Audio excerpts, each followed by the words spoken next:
Y uno de los problemas más importantes que tenemos hoy en día es el asma. El asma dificulta la vida de los pacientes, no solamente de los niños, de los adultos, de la tercera edad, porque a veces podemos estar en presencia de un estatus asmático, pero tenemos que hacer diagnóstico. Además, el COVID ha dejado, de acuerdo a todos los estudios que hemos realizado y las estadísticas, un aumento en el auge de asma, de alergias. Y estamos acá para desmitificar algunos tópicos que nos han dicho a nosotros en la calle y, por supuesto, en manos de los expertos.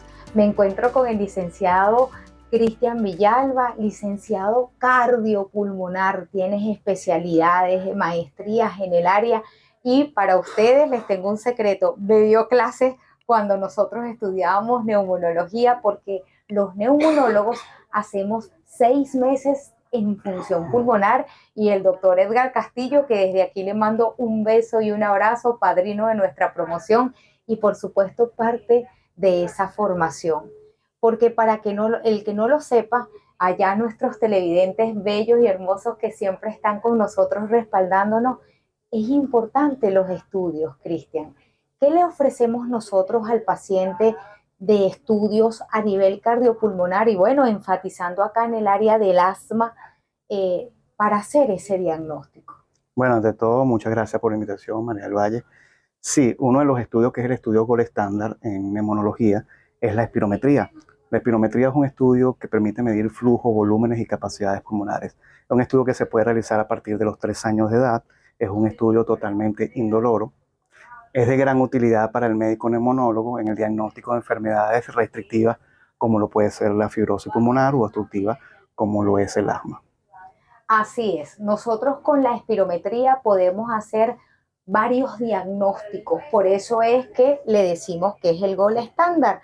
Normalmente ustedes han escuchado que el estudio se puede realizar sobre los 5 años, pero realmente con técnicas especiales y por supuesto la tecnología como gran catalizador, Cristian, podemos hacer en esos menores. ¿Qué hacer en ese niño de 3 años? Cuéntanos ahí algo de Sí, la correcto. espirometría incentiva. Sí, hoy en día la espirometría ha avanzado mucho hasta el punto que hay valores de predicción, eso va de acuerdo a la talla, la edad y el sexo de cada persona, a partir de los 2 años de edad. Acá en Venezuela, inclusive en Europa, en Estados Unidos, se realizan estudios de espirometría a partir de los 3 años. Yo realizo los estudios acá en Venezuela a partir de los 3 años de edad. Contamos con esta maravilla de las espirometrías incentivas en el niño. El paciente pediátrico es distinto al adulto.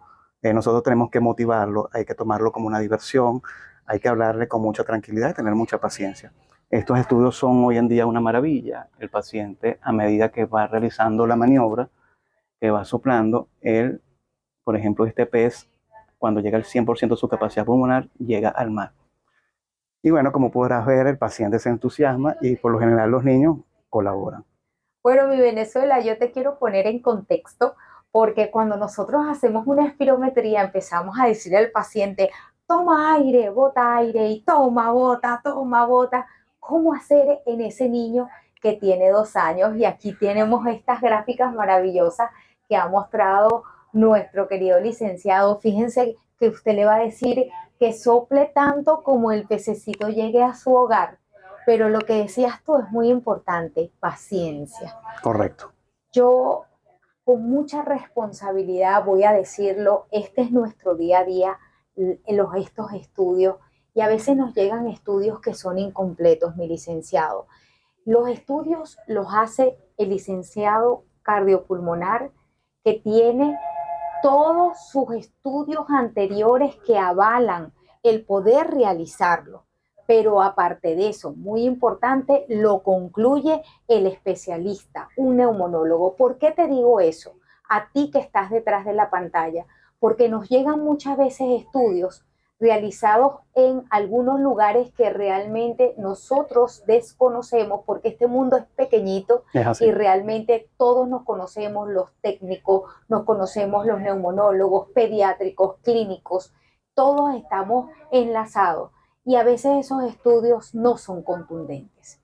y se le hace perder el dinero a un paciente.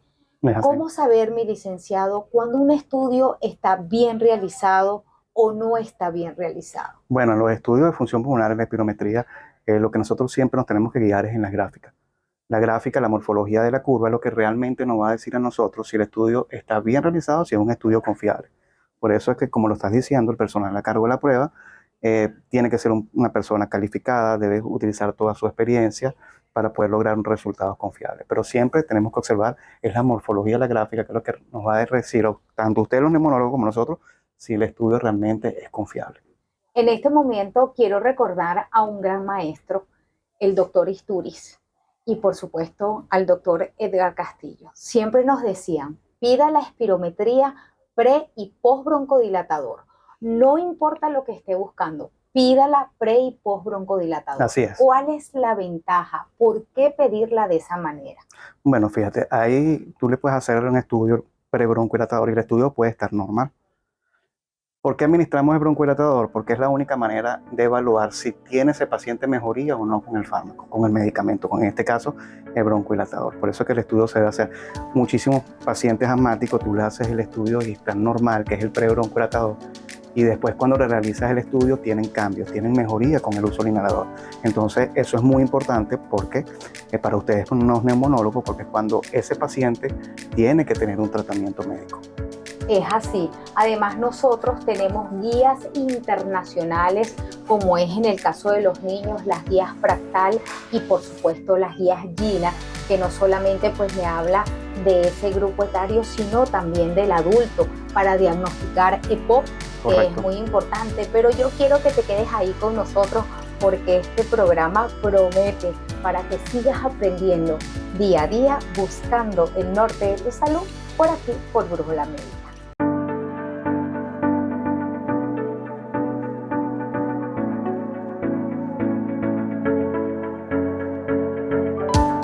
Bueno, y nosotros continuamos con este tema del área pulmonar, pero mi técnico y mi, por supuesto, licenciado es especialista en el área cardíaca y en el área pulmonar. Esos son dos órganos blancos que están uno al ladito de otro y que uno tiene incidencia sobre otro. Así es. Yo quisiera retomar aquí un punto de lo que esbozamos en el primer segmento, que es en el COVID. Porque nosotros en el post-COVID, tanto que hemos trabajado en ese tema y tanta tela que hay por cortar, porque ahora es que viene lo bueno de hablar de vacunas, de hablar de la patología. Cristian, mucha gente piensa y dice, yo era asmático cuando era chiquito, pero después me curé. Aquí hay un primer mito que tienen que ustedes estar en contexto. El asma no se cura, se controla tanto que usted dice, estoy controlado y me curé, pero no se cura si no se controla. Así es. ¿Qué le podemos recomendar? ¿Cuántas veces un asmático tiene que hacerse cuántos estudios de función pulmonar? Sí, lo ideal es acudir, como le estaba comentando, siempre al neumonólogo. Lo ideal son los controles médicos. Lo ideal es hacer la espirometría. El célebre maestro, nuestro maestro el doctor Guillermo Isturiz, siempre decía que, bueno, que un neumonólogo debe tener una espirometría como el cardiólogo debe tener un electrocardiograma. Es exactamente igual. Entonces, claro, cuando el paciente acude a la consulta del neumonólogo, lo ideal es hacerle en esa primera consulta también su espirometría. Es la manera realmente de saber cómo se encuentran esos volúmenes y capacidades pulmonares, cómo está su capacidad para respirar. El neumonólogo, ustedes indican el tratamiento médico y el paciente posteriormente debe acudir a controles médicos. En esos controles médicos debe ser acompañado de un estudio de función pulmonar con una espirometría y así vas viendo la evolución del paciente. Bueno, importante allí acotarles a toda Venezuela que normalmente nosotros vamos haciendo en este periodo de control, porque cuando yo te diagnostico te digo que es una asma no controlada, luego paso a parcialmente controlada hasta que llego al control total. Nosotros debemos verte cada 3 meses, porque cada 3 meses yo le estoy dando chance a la parte química que actúe, pero por supuesto de la mano no solamente de ese licenciado cardiopulmonar que es especialista en estudios, sino también de su rehabilitación. ¿Cuándo indicar una rehabilitación cardiopulmonar, Cristian? Sí, la rehabilitación cardiopulmonar primero tiene que tener la evaluación médica, la evaluación con el neumonólogo, puede ser con el cardiólogo también, como lo dijiste, nosotros no nada más estamos en la rehabilitación pulmonar, también estamos en la parte de rehabilitación cardíaca. En los pacientes COVID quedaron muchas secuelas, quedaron con patologías inflamadas, los pulmones quedaron un poco inflamados, hay muchos pacientes que acumularon secreciones. Cuando hay inflamación de las vías respiratorias y hay acumulación de secreciones, se requiere la rehabilitación cardiopulmonar. La rehabilitación cardiopulmonar es cuando realmente ayudamos al paciente a mejorar esa secreción, a tratar de fluidificarla, tener ese movimiento de secreción. La secreción no se queda atrapada en los pulmones porque es donde producen infecciones respiratorias. Entonces hay muchas herramientas, hay muchas maniobras, muchos ejercicios. Normalmente a veces los pacientes, imagínate, nos llegan a nosotros porque le indicaron puro triflo y creen que con el triflos solamente van a mejorar su capacidad pulmonar, van a movilizar secreción y no es así. Hoy en día, mira, tenemos muchas maniobras que realmente benefician, ayudan al paciente. Por eso es importante siempre acudir al especialista. Mis queridos televidentes, el triflo es digamos, una técnica que nosotros tenemos, lo han visto mucho porque son las 3 esferas que nosotros podemos hacer movimientos en inspiración y en expiración, así como dicen por allí, la bolita que sube y que baja, y que nosotros no es tantas veces que lo haga, sino que lo mantenga. Pero ¿quién te va a decir eso? Por supuesto, tu especialista, que vamos de la mano, ese licenciado o técnico cardiopulmonar, pues por supuesto uno tiene la posibilidad de ahondar en la parte académica y eso es importantísimo, todos los días estudiar. Cristian, pero ¿y si yo tengo un bebé que yo sospecho? Porque quiero decirles que hay un estudioso del asma que es Castro Rodríguez que dice que existen criterios mayores y menores para asma y uno de ellos es la parte genética. Hijo de padre madre asmático, atento, en un 80% pudiese ser asmático. ¿Qué hago yo con ese bebecito, 2 meses, 3 meses, que ya ha tenido unas infecciones recurrentes, que ya le diagnosticaron bronquiolitis? ¿Qué estudio le ofrecemos? Bueno, para esos pacientes sí hay una valiosa herramienta que se llama la resistencia de la vía aérea. La resistencia de la vía aérea es un método sencillo. Cabe destacar que el maestro doctor Isturi fue el pionero en traer estos estudios acá al país, a Venezuela.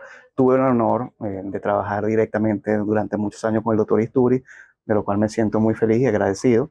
La resistencia es un método muy sencillo. Se le coloca al paciente una mascarilla que le cubre la nariz y la boca. La resistencia viajera se puede realizar a partir de un día de nacido y es una herramienta de gran utilidad para el médico, para el neumonólogo, porque de esa manera, con el estudio de resistencia viajera, se puede evaluar la respuesta al uso de broncodilatador. Importantísimo decirles a ustedes que la resistencia de vías aéreas te va a dar un valor predictivo y con ese valor predictivo nosotros podemos trabajar para que esa asma que puede ser transitoria, nosotros en el tiempo la trabajemos y la controlemos. Es importantísimo que todos ustedes estén al tanto de lo que hacemos nosotros en la consulta. Pero también importante, Cristian, cuando nosotros utilizamos, por ejemplo, el postbroncodilatador. ¿Por qué explicarle a Venezuela no utilizar ese inhalador directo, sino utilizarlo con un aerocámara? Quiero que se quede él con esa pregunta. Mientras tanto, nosotros vamos un poquito a máster, pero ya volvemos con más de este maravilloso programa.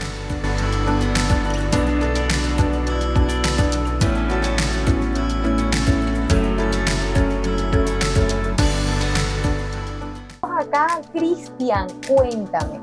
Muchas veces dice, bueno, voy a hacerle la propaganda, dicen el aerochamber, pero no es aerochamber porque es una marca, es una aerocámara. Es aerocámara. ¿Por qué utilizar una aerocámara?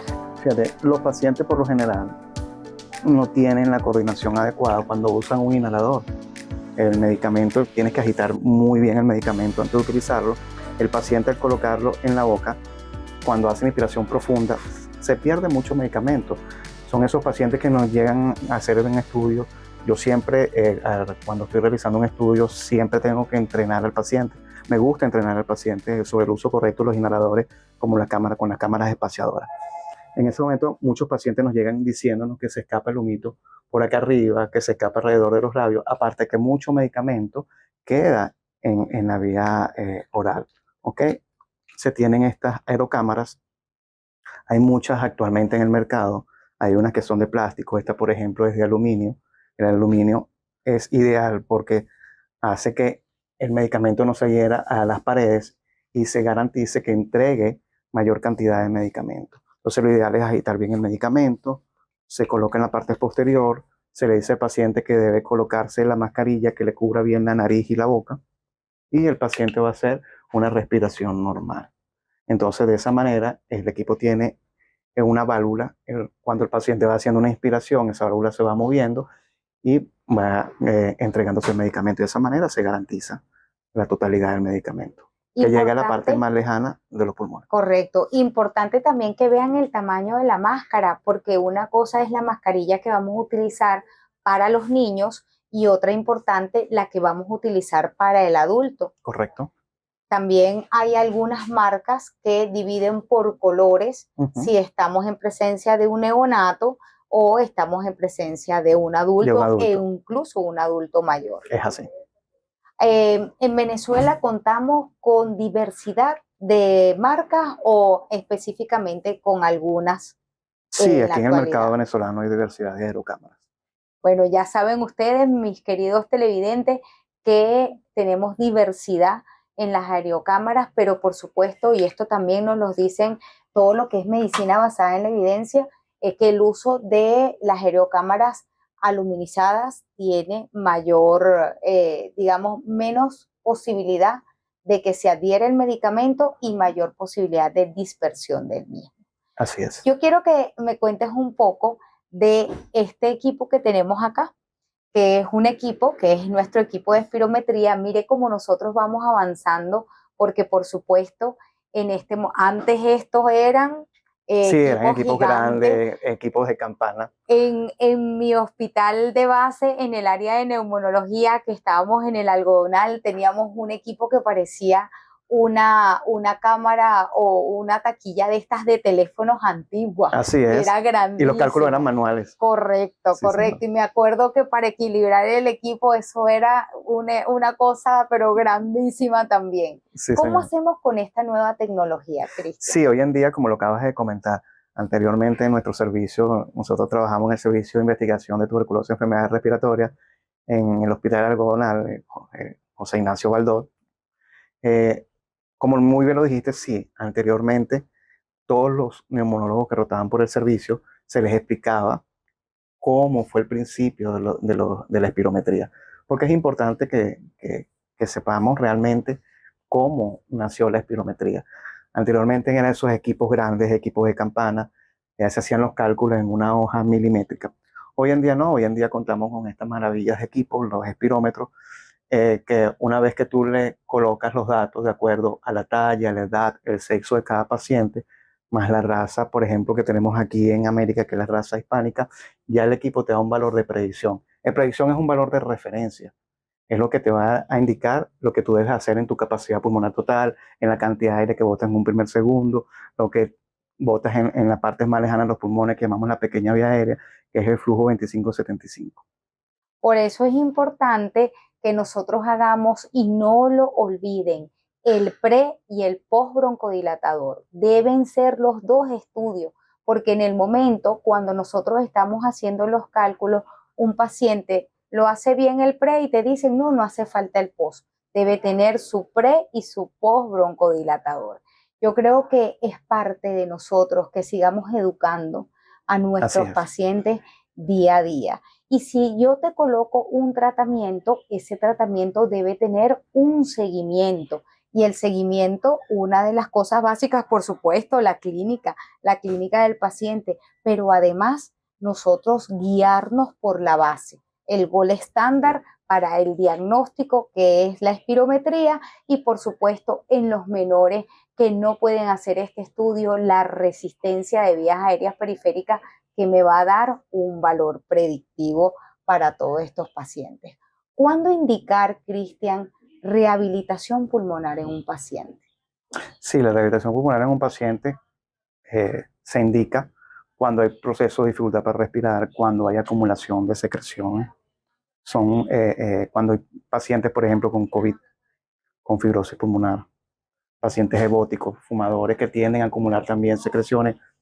Hay maniobras que podemos ayudar al paciente a mejorar los volúmenes y capacidades pulmonares. Por eso siempre trabajamos de la mano con el neumonólogo. Es importante la evaluación clínica del paciente. Se le realiza un estudio de función pulmonar, se le indica un plan de trabajo de rehabilitación cardiopulmonar y posterior a ese plan de trabajo, a los meses, se le vuelve a realizar la espirometría y vamos viendo cómo van aumentando, cómo van cambiando esos volúmenes pulmonares. Y eso para nosotros es la base para seguir tu evolución, así que no te divorcies de tu médico porque estamos allí para respaldarte. Querida Venezuela, quería compartir contigo un programa maravilloso que está llevando un equipo multidisciplinario donde tenemos neumonólogos pediatras, tenemos neumonólogos de adultos y por supuesto todos nuestros licenciados cardiopulmonares, y se trata el Club del Asma. Así que quédate conmigo, que seguimos en breves instantes buscando el norte de tu salud por aquí, por Brújula Médica.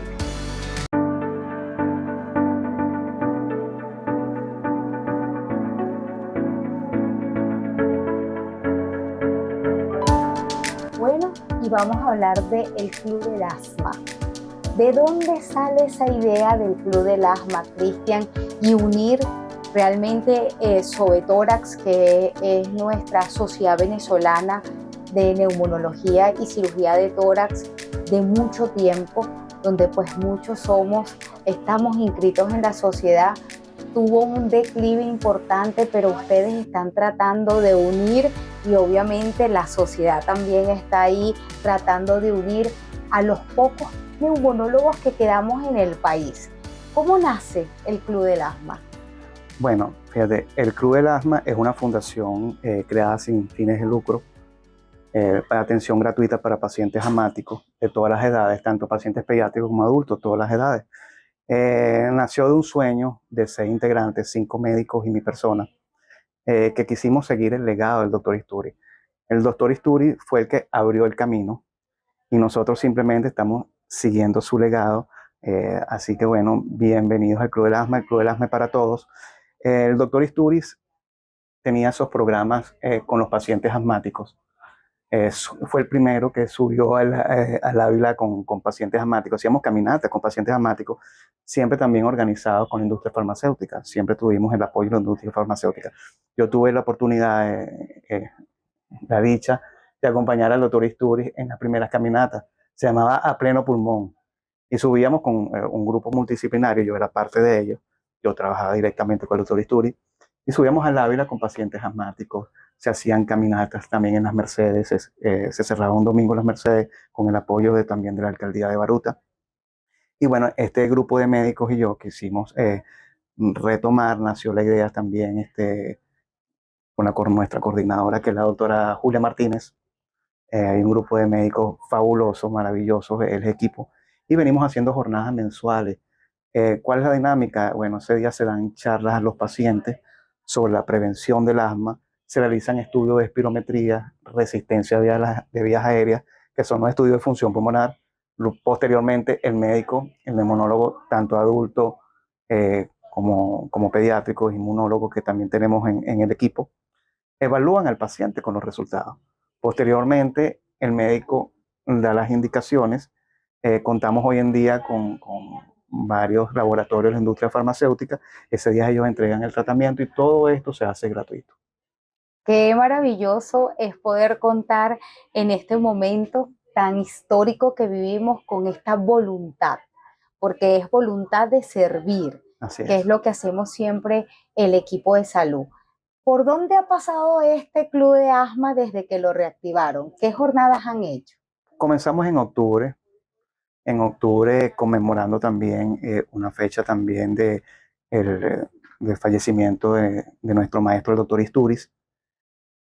Ahí nació ese día el Club del Asma. Ese día comenzamos con una jornada en Chacao, en la Fundación Eugenio Mendoza. Ese día atendimos a más de 126 pacientes. se le realizaron estudios, tuvieron su evaluación médica, el apoyo importantísimo en la industria farmacéutica. Posteriormente lo hicimos en la clínica La Floresta. Yo también trabajo en el Instituto Médico La Floresta, en la unidad de neumonología con la doctora Julia Martínez. Esa fue nuestra segunda jornada. Posteriormente realizamos jornadas en el Hospital JM Los Ríos, en el Hospital Vargas, en nuestro hospital El Algodonal, se atendieron casi 150 pacientes. Lo hicimos en Latillo, en Baruta, y bueno, así vamos poco a poco recorriendo, tratando de ayudar a esos pacientes más necesitados, que son los pacientes asmáticos. Además tenemos este próximo lunes un evento, háblale a Venezuela de ese evento tan bello y maravilloso que van a tener este próximo lunes. Sí, el lunes 20 de mayo se va a dar un concierto por el lanzamiento oficial del Club del Asma. Eh, sí, es un evento que va a ser muy bonito. Va a ser un concierto con el Sistema Nacional de Orquesta y aprovechando el marco del Día Mundial del Asma que acaba de pasar, que fue el día 7 de mayo.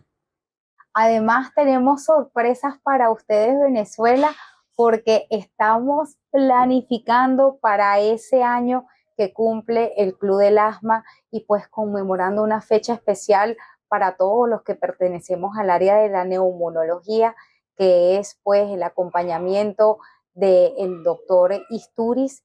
Tenemos algo especial para los meses, en el mes de octubre. Cuéntale también un poquito, pero un poquito a Venezuela qué vamos a hacer en esa fecha. Sí, el mes de octubre para nosotros es muy importante. Es la fecha como que se también cumple un año más de la partida de nuestro amigo y maestro, el doctor Isturiz. El doctor Isturiz comenzó sus investigaciones en la isla de Coche sobre el asma.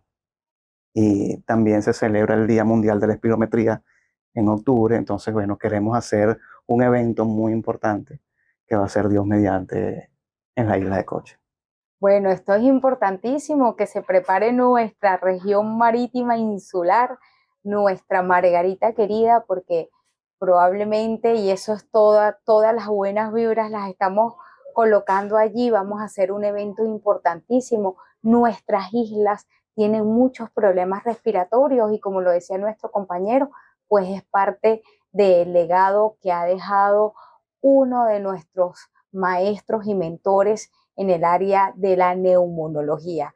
¿Cómo nosotros conmemorarlo? ¿Cómo seguir celebrando? Dando salud, llevando salud de calidad y por supuesto atendiendo al pueblo más necesitado. Desde aquí yo me voy a despedir de nuestro licenciado Cristian Villalba. Gracias por estar con nosotros. Por favor, tus redes sociales. Gracias a ti por la invitación. En Instagram me pueden seguir por @cristianebr1. Importantísimo para nosotros también que nos sigan por Brújula Médica TV y para nosotros también nuestro canal YouTube para que estén ahí pegaditos con nosotros y por mi parte doctora.guerrero_neumobaby siempre para servirle. Pero quiero que te quedes porque en el próximo segmento te voy a traer un pedacito de lo que es una de nuestras doctoras, colega que siempre está con nosotros y además también está en el Club del Asma. Quédate con nosotros.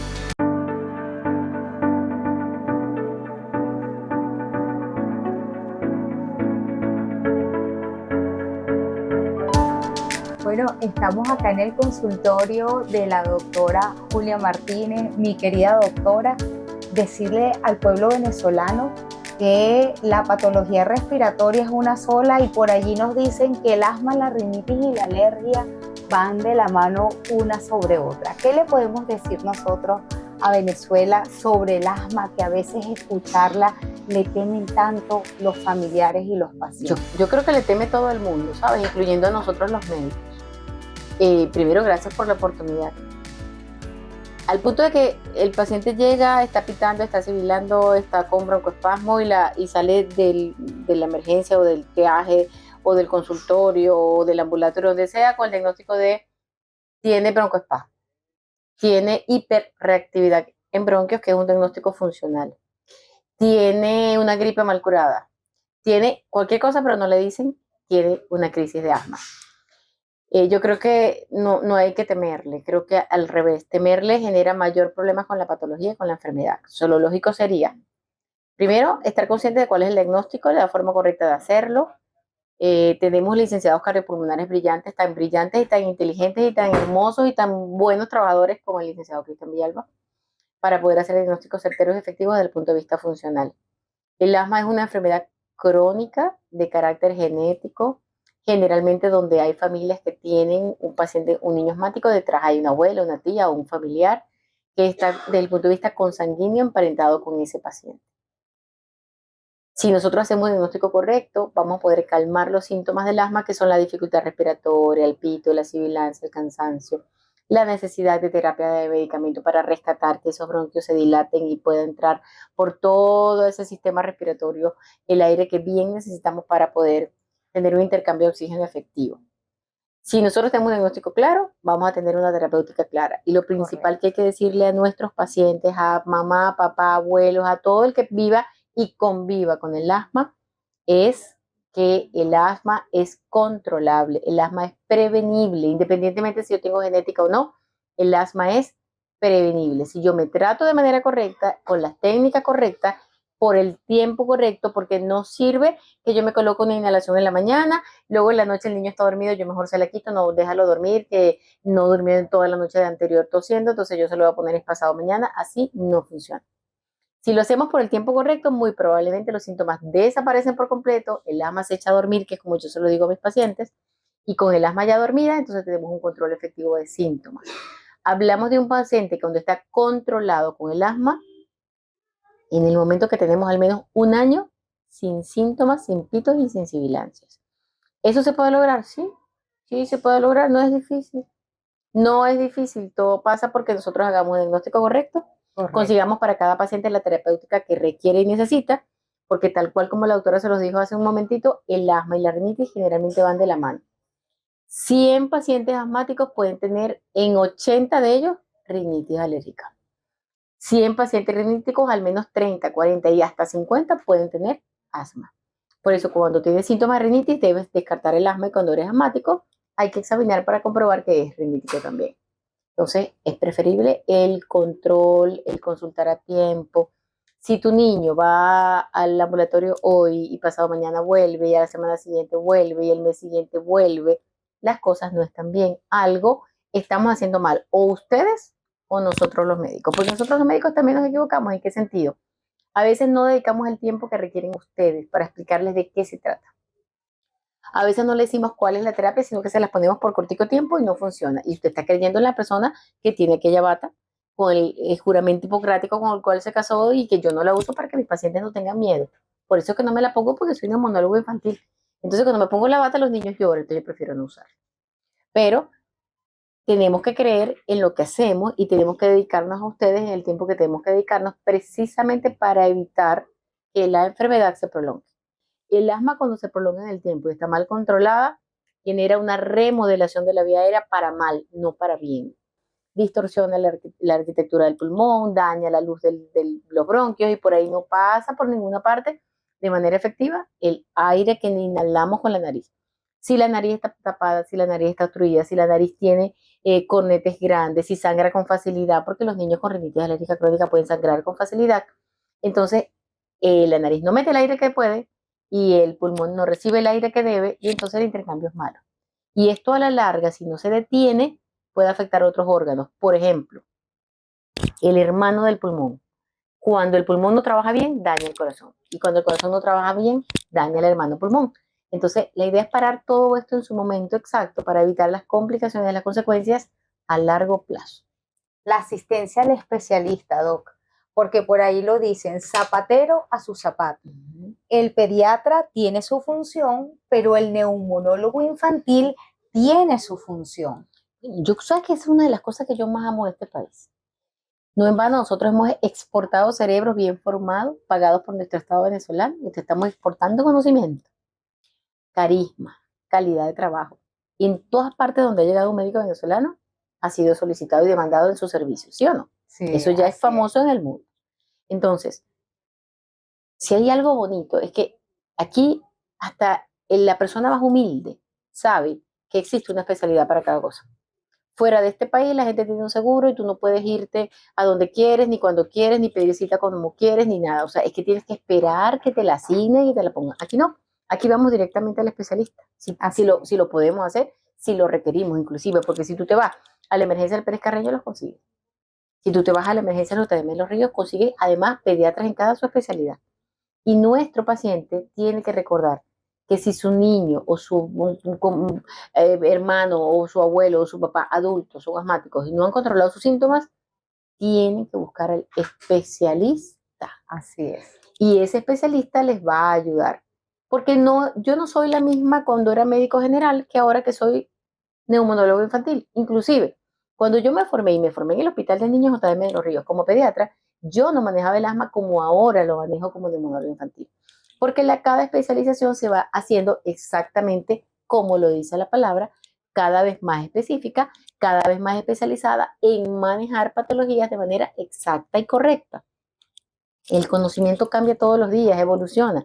Y si nosotros no vivimos estudiando, y si nosotros no vivimos pegados a programas para actualizarnos, y educación médica continua, nosotros nos quedamos atrás. Así es, el evolución. Asma, sí, evolución. El asma hoy, 2024, no se trata como cuando se creó el salbutamol en 1956. Es diferente. Así es. El salbutamol primero nació en una gota, como una droga, y luego pasó a ser un aerosol. Y hoy día sabemos cuál es la forma correcta de usarlo. Lo que tenemos que consultar con la persona que esté bien formada y preparada en eso para evitar las complicaciones a largo plazo si no hemos obtenido el control. Porque si usted ya fue donde un internista o si ya fue donde un pediatra general y su bebé o su niño o su adulto o su hermano consiguió control, quédese en el control con quien lo consiguió. Correcto. Pero si no lo ha conseguido, consulte con el especialista. Así es. Y si usted usa ese rescate, como dice nuestra querida doctora, todos los días, obviamente, hay algo está fallando porque no estamos controlando la enfermedad. Mi doctora, unas palabras finales para nuestro pueblo venezolano sobre la prevención del asma. Si bien es cierto una condición genética y es prevenible, pasa por control ambiental, fiel adherencia a los tratamientos. Es decir, cuando los necesito y como el médico me dice que los cumpla, y si yo no entendí, no me voy del consultorio hasta que el médico no me explique, porque hasta en eso tenemos que hacer prevención. Control ambiental, qué comemos, hacer mucha actividad física, mucha actividad deportiva, toda la actividad que genere empoderamiento de pulmón y de corazón. Eso lo llamamos ejercicios cardiopulmonares. Trotar, correr, caminar, montarse en bicicleta, nadar. La natación es excelente, solo que si nuestro paciente asmático está sintomático, en ese momento no se puede exponer al cloro, pero claro que puede, después que esté mejor y ya no tenga broncoespasmo, ya no tenga pitos ni sibilancias, puede asistir a una piscina, porque es un excelente ejercicio que capacita y empodera el pulmón para tener mejor rendimiento frente a la función del día a día, del trabajo, subir escaleras, bajar escaleras, correr, trabajar, hacer todo lo que tenemos que hacer. Entonces, alimentación sana, balanceada, evitar los alimentos con preservativos químicos, tener un control regular con el médico, asistir, hacer actividades deportivas, tener adherencia con tratamiento. Yo creo que es una excelente forma de hacer prevención para no deteriorar el pulmón de un paciente asmático. Así es. Bueno, mi querida Venezuela, a mí me queda es agradecer estos minutos de nuestra querida doctora Martínez. Gracias por acompañarnos y, por supuesto, a ustedes, como dice ella, pulmón al lado del corazón y el cerebro mandando, libérese de toxicidad, viva feliz. La vida es un ratico, pero el ratico debe ser con calidad. Siempre buscando el norte de tu salud, por aquí, por tu programa Brújula.